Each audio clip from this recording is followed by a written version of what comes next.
Assalamualaikum warahmatullahi wabarakatuh.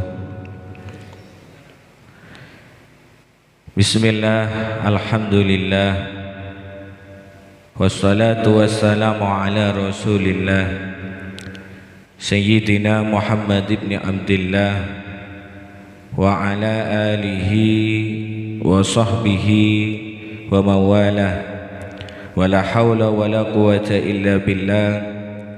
Rabbi syrah li sadri wa yassir li amri wahlul 'uqdatam min lisani yafqahu qawli, amma ba'du. Yang kami hormati seluruh pengurus Masjid Besar Masjid Bani Hasan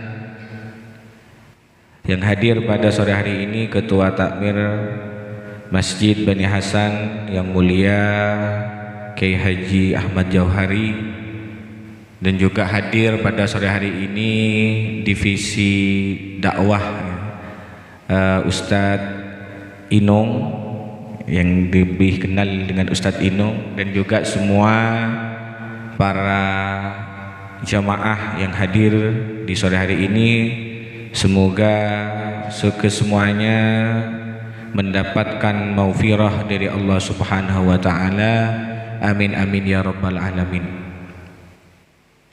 Semoga di akhir bulan Ramadan ini kita diberi kesemangatan yang lebih dari awal-awal bulan Ramadan. Seperti yang kita rasakan biasanya kalau sudah pertemuan itu sudah lebih dari 1 minggu, 2 minggu, 3 minggu semisal, itu biasanya kerinduan kita, kesemangatan kita agak luntur demi sedikit. Kalau di awal Ramadan tadarusnya full, ngajinya full, tarawihnya full, terus berlanjut hampir habis bulan Ramadan biasanya juga agak kendor. Dan ini yang kita harus antisipasi. Jangan sampai kita semangat di awal tapi di akhir tidak semangat. Bagaimana kita dalam puasa Ramadan ini di awal semangat, di akhir juga lebih semangat. Dalam hal puasa, kalau di Madura, tidak tahu kalau yang dari Magelang di sini ya. Kalau di Madura ini sering kita jumpai dan kita juga rasakan, anak-anak itu semenjak kecil ini sudah dilatih untuk melakukan puasa. Walaupun itu hanya kadang ketika adzan sholat duhur sudah berbuka, yang gitu kan. Saya sempat berpikir, ini ada ndak mulai dulu tentang praktek anak-anak yang tidak wajib melakukan ibadah puasa, ya, dilatih untuk berpuasa. Ada ndak hadisnya? Saya sempat berpikir seperti itu. Kalau dulu kita kan sama, insya Allah ya, sama. Ya, ada ceritanya berbeda-beda. Kalau yang dekat dengan mata air biasanya mandi kemudian sambil minum biasanya. Kalau di kecil kan, masa kecil nggak kayak gitu dulu. Jadi kalau nggak ada orang tua ya, atau kita sedang mandi, kalau dia ada orang lihat kita minum. Itu kalau dulu kita kan di masa-masa waktu kecil. Kembali kepada persoalan, apakah ini memang ada sejak dulu tentang anak-anak yang masih belum kena perintah tentang puasa sudah dia biasakan berpuasa? Ternyata para jamaah yang kami muliakan, di dalam kitab Sahih Bukhari itu, ini kitab hadis ya, bahwa yang pertama saya bacakan bahwa Sayyidina Umar radhiyallahu anhu pernah didatangkan seorang naswan. Naswan itu adalah orang yang mabuk, ya, fi Ramadan. Suatu ketika Sayyidina Umar di waktu bulan Ramadan didatangkan, dihadapkan kepadanya orang yang sedang mabuk. Waktu Ramadan mabuk, insyaallah. Waktu itu Sayyidina Umar ini dia sebagai khalifah, sebagai pemimpin. Apa tanggapan atau respon Sayyidina Umar ketika dihadapkan kepada dirinya seorang yang mabuk padahal bulan Ramadan? Maka Sayyidina Umar itu berkata, wailak wasibyanuna siyamun fadarabahu. Maka Sayyidina Umar berkata, wailak, celaka kau, wasibyanuna siyamun, anak-anak kita berpuasa, engkau tidak berpuasa, padahal kau ini sudah bukan anak-anak. Nah, berarti kita kan bisa menyimpulkan bahwa memang di masa-masa Sayyidina Umar dulu ini ya, memang anak-anak ini sudah apa? Dibiasakan untuk melakukan puasa. Walaupun secara hukum syariatnya ini kan masih belum wajib. Jadi memang kebiasaan ini jangan jangan sampai hilang.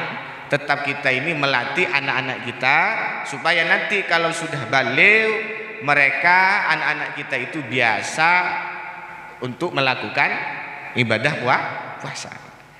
Ya, memang di Sayyidina Umar sudah ada seperti ini. Ya. Gimana kamu ini? Kamu bulan Ramadan mabuk. Padahal anak-anak kami yang kecil ini pada bulan Ramadan sekarang ini berpuasa. Masya Allah. Jadi semoga anak-anak yang kecil ini yang hadir di depan kita ini, ya mungkin kan ada yang sudah dilatih untuk berpuasa. Cuma yang saya belum ketemukan itu bagaimana dulu di zaman Sayyidina Umar dulu ya, kita di zaman Sayyidina Umar melatih anak-anak untuk berpuasa, apakah itu sampai duhur, apakah sampai full satu hari. Pokoknya dulu ya, pokoknya di masa Sayyidina Umar itu ya sudah biasa anak-anak di masa itu dilatih untuk melakukan ibadah puasa. Ini hadis yang pertama.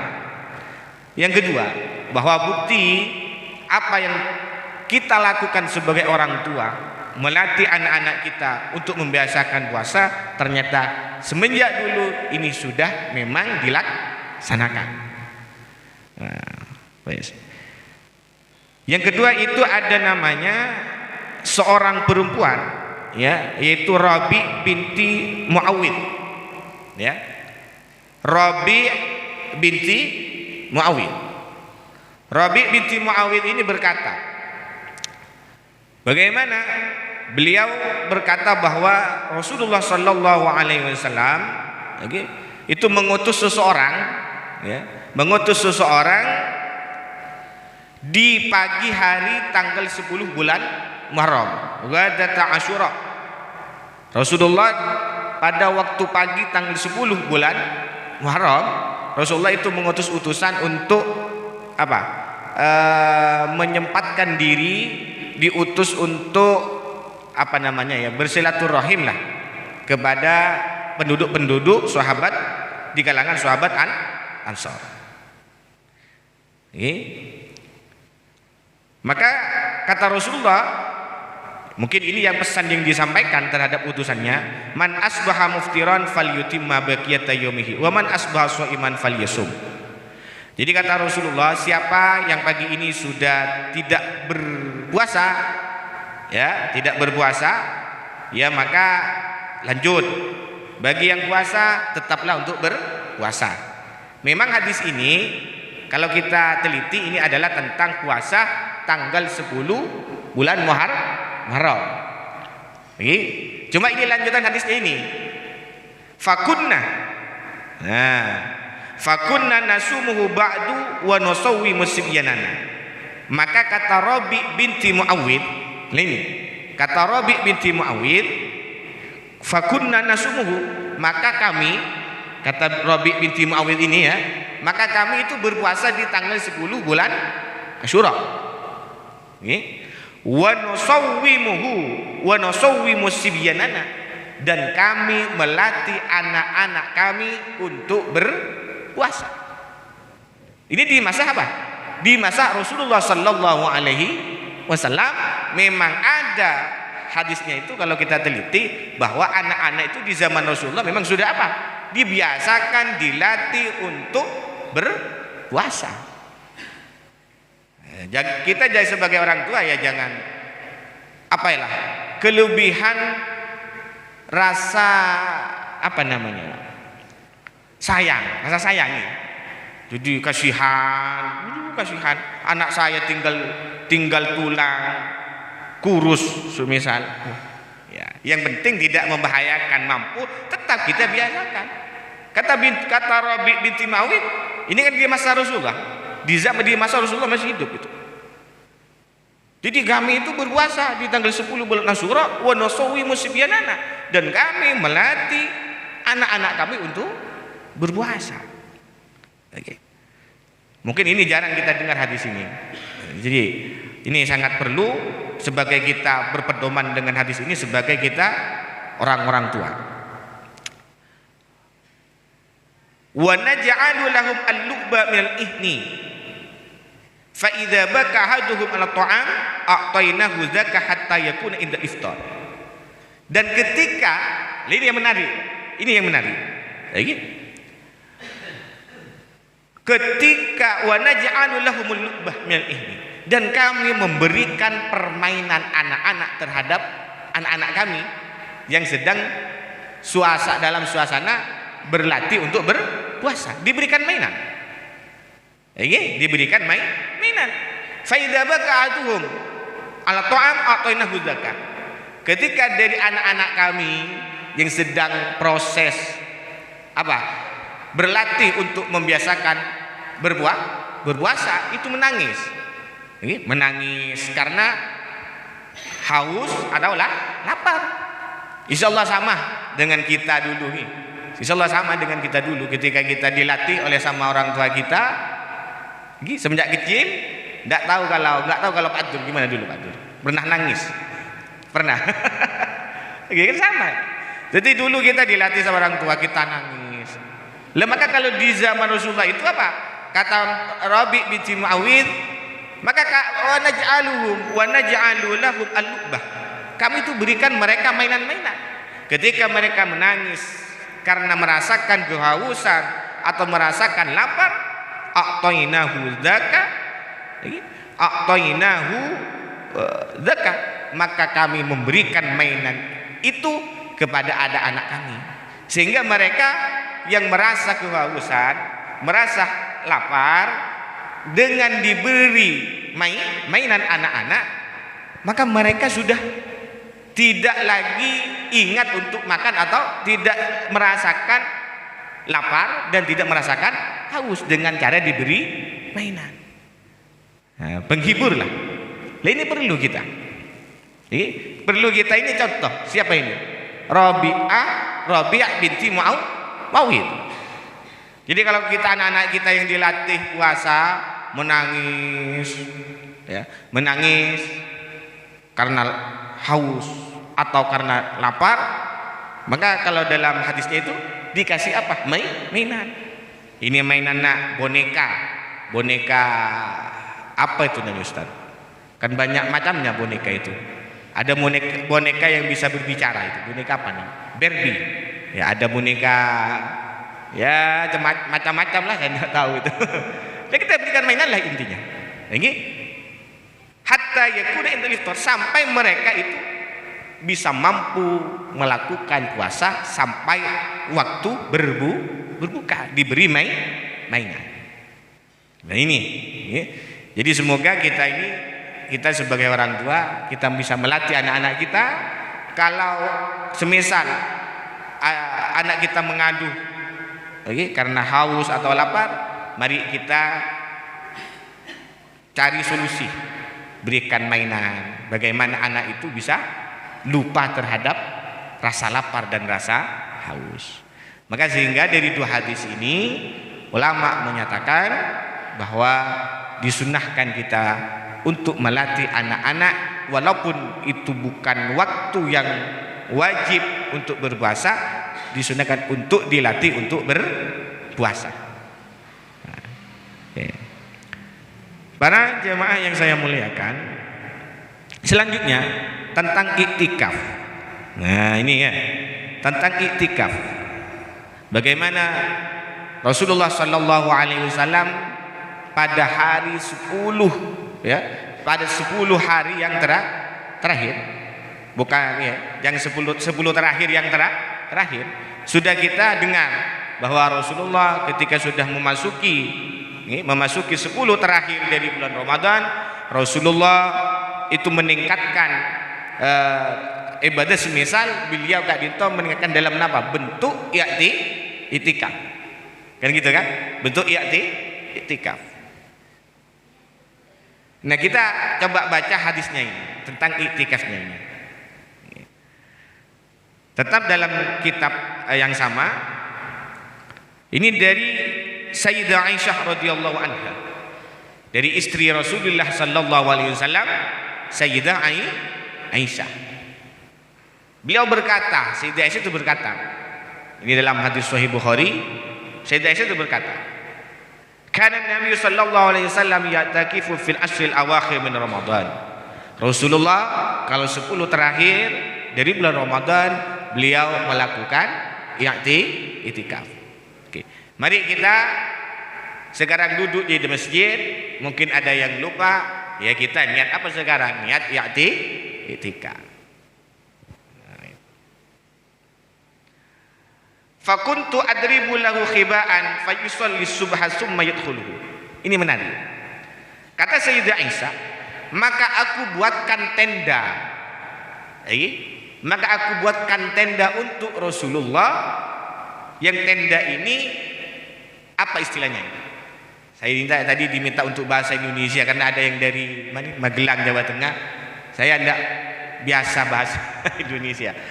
Jadi membangun tenda di Masjid Nabawi.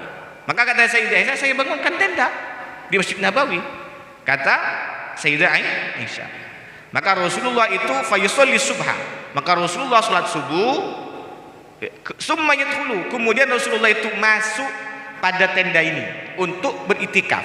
Jadi Rasulullah, ini dalam penjelasan ini, dalam masjid itu Rasulullah disediakan tempat khusus untuk beriktikaf, semisal dibangunkan sebuah tenda. Nah, maka dari ini, tapi ini perbedaan dari ulama. Dari hadis ini ada yang menyatakan bahwa permulaan iktikaf itu di awal siang. Kenapa? Kan Sayyidah Aisyah membangun tenda. Rasulullah itu sholat subuh. Kemudian setelah subuh, Rasulullah baru masuk untuk tenda yang dikhususkan untuk iktikaf.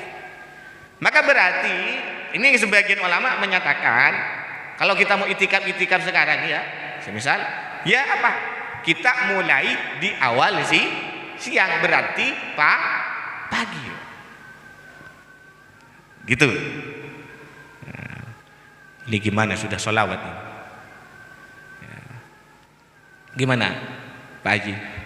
Lanjut apa sudah berhenti? Sedikit nih? Mungkin ini menarik tentang cerita ini. Kemudian fastadanat Hafsah Aisyah antadriba khiba'an. Kemudian istri yang lain Rasulullah itu meminta kepada Sayyidah Aisyah untuk apa? Meminta izin kepada Rasulullah untuk apa? Untuk juga membangun tenda agar apa? Beriktikaf juga. Nah, lagi. Jadi dalam riwayat yang lain itu Sayyidah Hafsah itu apa? Meminta izin, tolong, kata Sayyidah Hafsah, putra dari Sayyidina Umar, Sayyidah Aisyah minta tolong sambian meminta izin kepada Rasulullah agar saya, kata Sayyidah Hafsah, juga bisa beriktikaf di masjid dan saya akan membangun tenda. Maka ada yang disimpulkan kalau perempuan mau iktikaf di masjid, karena sekarang masuk dalam 10 terakhir bulan Ramadan, ya izin dulu kepada siapa? Suami.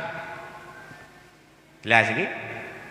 Nah, kemudian istri yang lain Rasulullah yang bernama Zainab, juga apa? Membangun tenda juga untuk iktikaf. Jadi ada berapa? 3 tenda di Masjid Nabawi Rasulullah sallallahu alaihi wasallam. Juga apa? Pengen iktikaf juga. Nah, Falamma asbaha an-nabiy sallallahu alaihi wasallam ra'al akhbiyah faqala ma hadha fa akhbir faqala an-nabiy sallallahu alaihi wasallam al-birra turawna bihinna. Nah, ketika pagi Rasulullah sudah melihat ada 3 tenda yang terbangun. Ada yang punya Sayyidah Aisyah, ada yang Sayyidah Hafsah, ada yang Sayyidah Zainab. Tiga-tiga ini sama apa? Istri Rasulullah sallallahu alaihi wasallam. Maka ketika Rasulullah itu melihat tenda 3 sudah terbangun, terjejer, Rasulullah bertanya, "Mahad, apa ini?" Maka Rasulullah dikabarkan, diberitahu, ini tenda ini, tenda ini, ini tenda ini. Maka Nabi berkata, "Al-birruna tarawna bihinna." Apakah kalian menyangka bahwa ini adalah suatu pekerjaan yang baik? Maka fatarqal i'tikaf dalika syahr summa takafa asra min Syawal. Maka kemudian di Ramadan ini Rasulullah itu tidak beriktikaf, meninggalkan iktikaf karena ada kejadian ini. Ada tenda yang terbang. Kenapa kok ditinggalkan Rasulullah? Kenapa Rasulullah meninggalkan iktikafnya? Karena ini ada beberapa alasan. Yang pertama, ini kalau dilanjut, ya, masa iktikaf sama 3 istri di masjid, mau bagaimana iktikaf? Kayak Ustaz, coba Ustaz yang dari Magelang ini, iktikaf bawa istri 3 ke masjid. Ya, iktikaf itu kan tujuannya untuk menyatukan kita dengan Tuhan yang Maha Kuasa. Kalau istri 3, wah, yang satunya tidak mau, mungkin yang satunya tidak mau, yang satu. Makanya Rasulullah itu meninggalkan.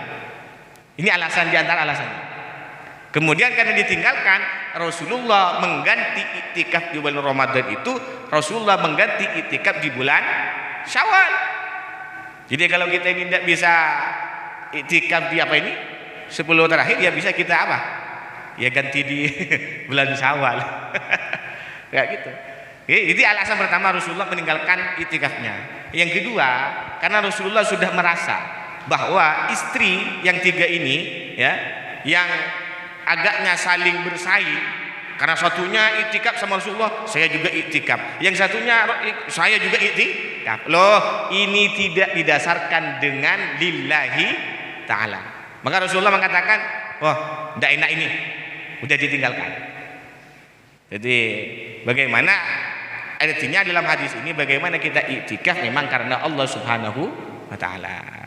Alasan yang ketiga, mungkin kalau ini terus dibiarkan oleh Rasulullah, tenda berjejer di masjid, ini akan menjadi penyempitan terhadap masjid, mengganggu, full nanti jadi tenda itu.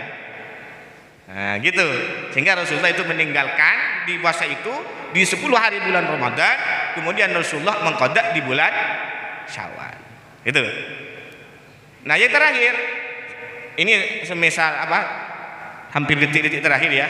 Yang terakhir, Rasulullah itu ketika setelah hari raya, ya, hari raya itu biasanya apa?